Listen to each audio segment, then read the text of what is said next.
Bonjour à tous, il est économiste, a travaillé pendant plus de 18 ans à l'étranger. Il a cofondé le cabinet de conseil Global Partners. Depuis 10 ans, il est le chef économiste de Standard & Poor's, en charge de la région Europe, Moyen-Orient et Afrique. Bonjour Jean-Michel Six. Bonjour. Mario Draghi, le président de la BCE, a promis la semaine dernière de mener des actions sans limite pour tenter d'enrayer la dégringolade des marchés et pour lutter contre le spectre de la déflation. Concrètement, de quelles munitions dispose-t-il aujourd'hui ? Alors, il dispose encore de beaucoup de munitions, mais il n'est pas évident que ces munitions soient particulièrement efficaces dans la conjoncture actuelle. Il peut augmenter encore les achats mensuels de titres sur les marchés, s'il en a la possibilité. Il peut baisser encore plus les taux qui sont imposés sur les réserves excédentaires des banques. Il peut élargir les spectres des actifs qu'il peut acheter sur le marché, diversifier les achats. Il peut faire tout cela.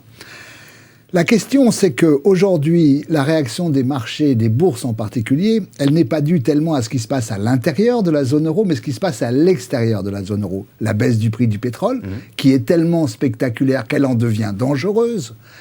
On s'en félicite en tant que consommateur, mais ça n'est plus une bonne nouvelle. Oui, c'est plus une bonne nouvelle en termes de pouvoir d'achat, disons, en tout cas, c'en est une, mais on ne retient plus ça.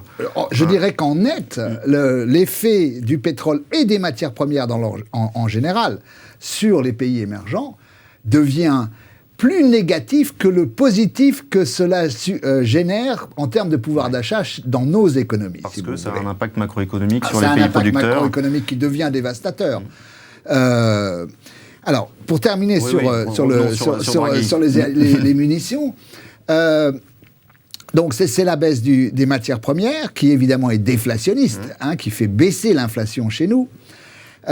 Et puis, c'est le ralentissement de la Chine, c'est le ralentissement des émergents derrière, donc comme on vient de le dire.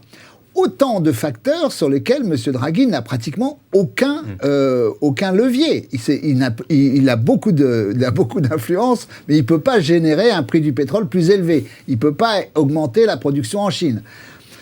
Donc, il faut qu'il arrive à soutenir la confiance des marchés et des chefs d'entreprise pour que l'investissement reparte. Essentiellement par la parole, ce qu'il maîtrise d'ailleurs extrêmement bien, il faut le reconnaître.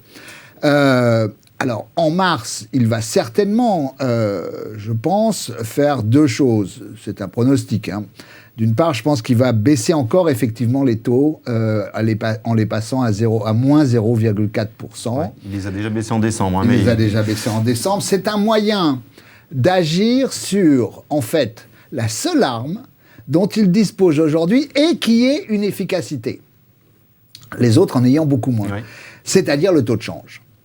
En faisant baisser l'euro, qui malgré tout fait preuve d'une résistance remarquable, enfin remarquable mais pas souhaitable, mais enfin en tout cas remarquable, puisqu'il est à peu près, je ne sais pas, 1,08, 1,09, il s'est quand même beaucoup apprécié contre toutes les devises émergentes depuis 6 mois. Il est un peu trop fort.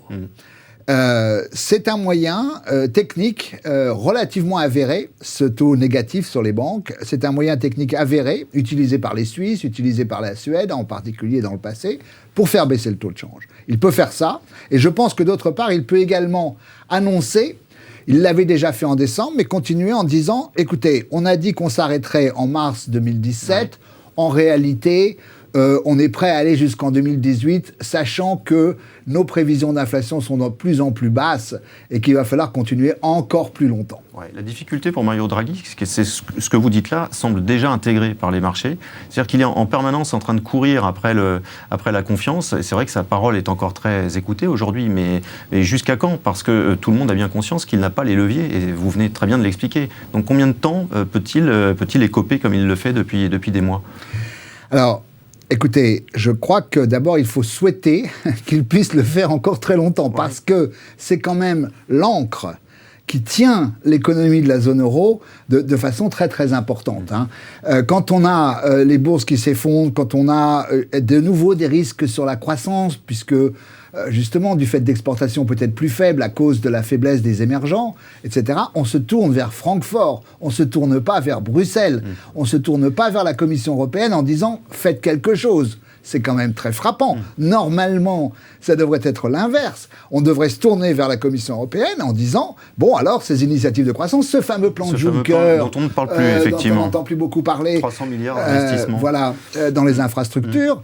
Bon, non, on se tourne vers la BCE. Or, c'est mettre effectivement beaucoup sur les épaules de la BCE, certainement.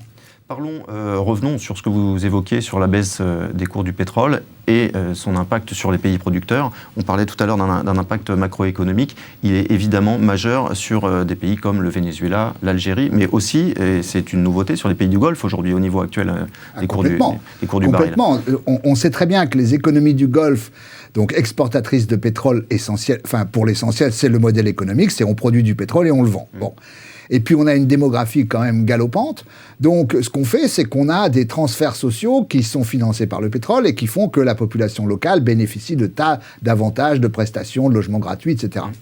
Quand vous descendez à moins de $30 le baril, il est évident que ça rend cette politique extrêmement difficile à suivre. Et donc un resserrement très très important de la politique fiscale dans les pays du Golfe. Le Nigeria, vous avez cité l'Algérie, absolument, bien sûr, très touché. Le Nigeria, énorme économie pétrolière. Et après, vous avez des pays comme l'Afrique du Sud, qui ne sont pas des économies pétrolières, mais des économies de matières premières, en particulier diamants, métaux. Ce qui m'inquiète énormément, c'est que dans tous ces cas, on sait, dans la plupart des économies que nous venons de citer, on sait qu'il y a aussi un risque géopolitique. Ouais. Et qu'on ne peut pas simplement dire, à mon avis, c'est un ajustement de marché, c'est un prix de marché qui se cherche, on va trouver un nouveau prix pour le pétrole, etc., et on verra bien. Parce qu'entre-temps, toutes ces économies encore très fragiles sur le plan de la gouvernance en particulier, pas besoin de faire un dessin, et qui sont dans le cas du Nigeria, par exemple, soumis à une guerre civile larvée dans l'est du pays. Bon, tout ça, ça présente quand même des risques géopolitiques qu'à mon avis, on ne peut pas, comme le fait aujourd'hui la Banque mondiale, je vais être un peu polémique, mais on ne peut pas simplement constater que la croissance va ralentir dans ces pays. Je pense qu'il faudrait certainement quelque chose comme une conférence internationale, quelque chose qui essaye de se pencher sur les revenus de ces pays, parce que le risque géopolitique pour nos pays est tout à fait considérable.